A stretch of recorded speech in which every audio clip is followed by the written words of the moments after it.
Selamat pagi semua teman-teman, saudara-saudari sekalian. Ketemu lagi sama saya hari ini. Saya akan bawakan sebuah renungan seperti eh, setiap pagi yang kita lakukan, dan itu biar jadi kebiasaan yang positif buat hidup kita ya. Nah, hari ini saya mau bawa renungan tentang sesuatu yang nyebelin banget kalau ada melekat di tubuh kita. Judul kali ini renungannya saya kasih judul bisul. Nah, nih lihat nih. Kenapa saya buat renungan ini? Karena saya terinspirasi dengan bisul yang ada di muka saya. Nah, saya itu jago bisulan. Tapi jangan sampai bisul rohani juga jago nempel di saya. Saya nggak mau ya. Nah, hari ini saya akan membicarakan soal bisul. Saudara, bisul itu nyebelin banget.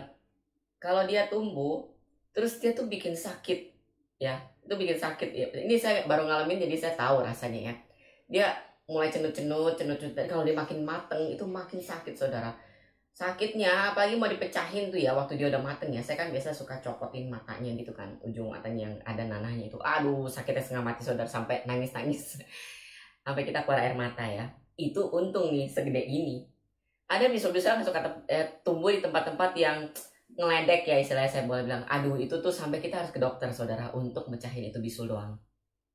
Karena kalau kita nggak pecahin bisulnya, dia akan numpuk dan dia akan tetap jadi bisul di situ. Jadi mau nggak mau kita harus bersihin sampai dia benar-benar bersih. Nah, itu sekilas soal bisul. Saya yakin semua pada tahu lah soal bisul ya. Nah, apa cerita hubungannya bisul sama kerohanian kita? Nah, saya tadi ada sempat ngomong soal bisul rohani. Nah, saudara, bisul itu sebenarnya identik dengan sesuatu.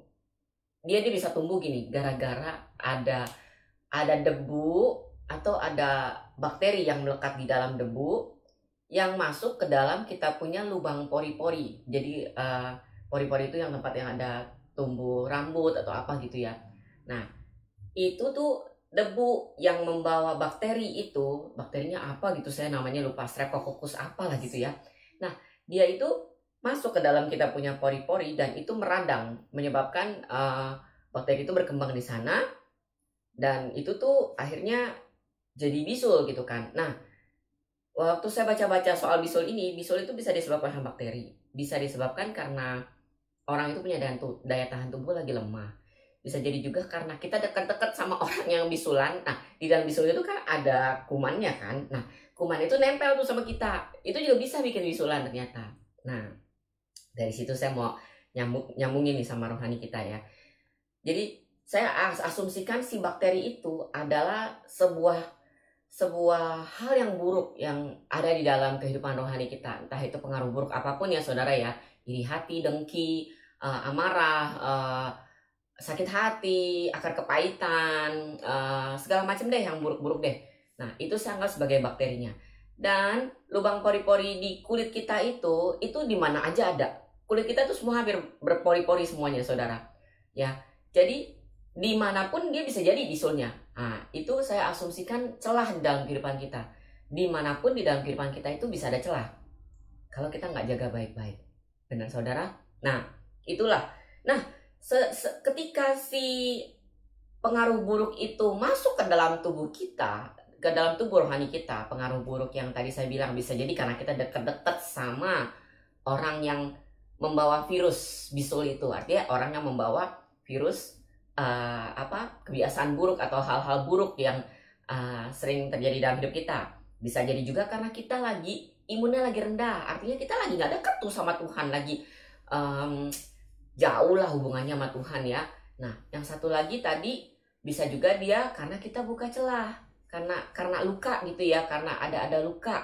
Nah, luka itu bisa jadi karena kita memang buka celah tuh, jadi akhirnya si pengaruh buruk itu bisa masuk dalam kehidupan kita. Nah, itu sama dengan kehidupan rohani kita, saudara. Kalau kita buka celah, kalau kita dekat-dekat sama orang yang membawa pengaruh buruk, dan tadi satu lagi, kalau kita lagi imunnya rendah, artinya kita lagi nggak dekat sama Tuhan ya. Imun kita rendah itu ditandai dengan kalau kita nggak dekat sama Tuhan, kalau secara rohani. Nah, itu tuh mengakibatkan si bisul itu bisa tumbuh di dalam hidup kita. Nah, kalau si bisul udah tumbuh di dalam kehidupan kita, saudara, dia akan meradang. Ngerti ya meradangnya? Tadinya cuma pikiran selintas tweet gitu kan. Lama-lama kita jadi pupuk, kita pupuk, kita pupuk, kita pupuk. Akhirnya tuh jadi gede tuh saudara, jadi bengkak. Seperti bisul ini ya, dia akan bengkak. Dan waktu dia bengkak, makin lama makin sakit. Kita tuh makin keki jadi makin kesel. Yang sakit hati makin sakit hati, yang iri hati kita makin iri hati, ya enggak? Yang dongkol makin dongkol, yang punya akar kepahitan makin dalam akar kepahitannya gitu kan. Segala yang buruk dah. Yang depresi makin depresi gitu kan. Nah, sampai dia udah bener mateng tuh saudara. Ya ampun, saudara nggak pecahin salah, itu nggak beres urusannya. Tapi kalau saudara mau pecahin, harus mau nggak mau mesti pecahin. Dan itu urusannya tuh nggak gampang gitu loh. Kadang-kadang sampai harus ke dokter. Nah, kalau syukur kecil kita bisa selesaikan sendiri. Ambil tisu, pencet, keluarin, nangis sendiri sebentar, terus beres. Nah, itu kalau yang kecil, artinya kita nggak membiarkan pengaruh buruk itu lama-lama di dalam hidup kita, terus kita pecahin ya kan, kita selesaikan, you me and gitu kan, lu gue and gitu kan. Nah itu beres. Tapi kalau kita biarkan sampai bisulnya gede dan tumbuh di daerah-daerah yang rawan, artinya bisul di dalam rohani kita itu menyentuh hal-hal yang sensitif di dalam kehidupan kita, yang kita udah tahu kita lemah di situ gitu, sering banget jatuh di situ gitu kan. Nah itu makin susah diberesinnya. Kita butuh benar-benar berkali-kali untuk konsultasi, mungkin hamba Tuhan atau apalah gitu ya, sampai si pengaruh buruk itu bisul dalam rohani kita itu bisa diatasi. Nah saudara, itu yang saya mau bawakan. Tapi saya mau ambil kutip dari ayat yang saya mau buka.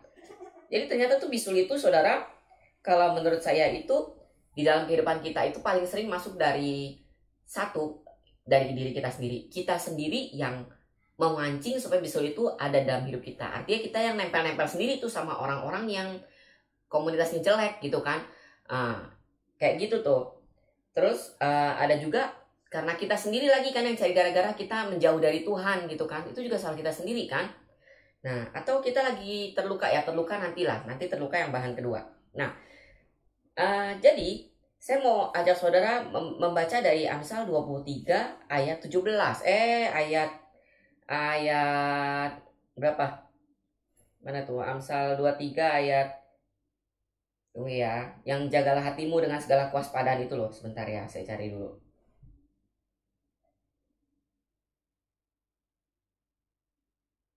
Amsal 4 ayat 23, sorry ngaco. Amsal 4 ayat 23 ya, saya buka ya. Amsal 4 ayat 23.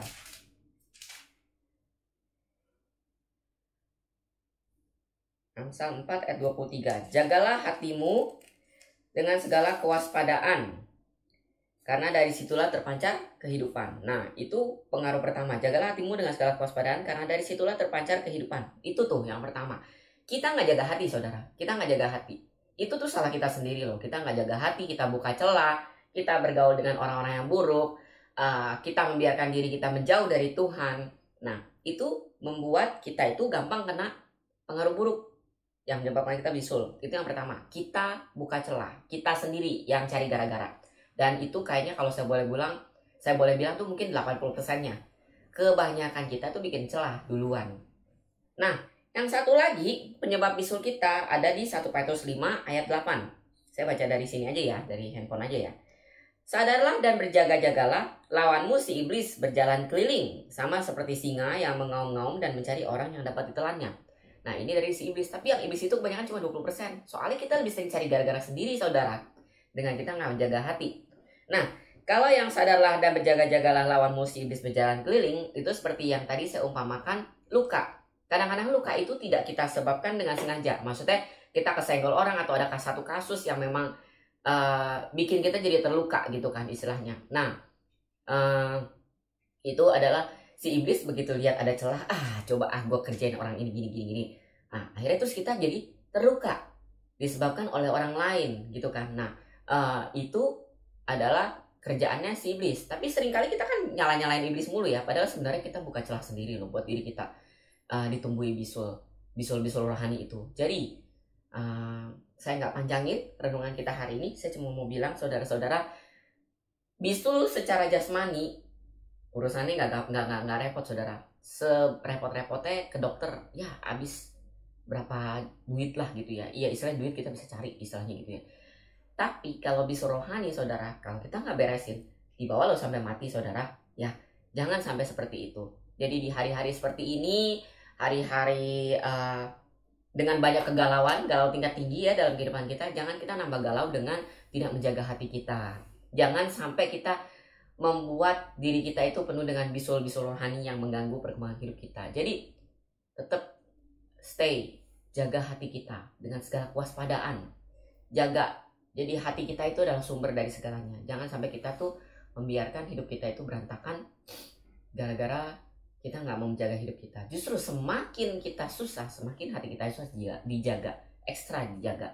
Karena semakin kondisi di luar itu gonjang-ganjing, semakin hati kita itu sulit untuk fokus sama Tuhan. Karena banyak pikiran, banyak interupsi yang menyebabkan kita itu nggak bisa fokus, gagal fokus lah ya istilahnya ya.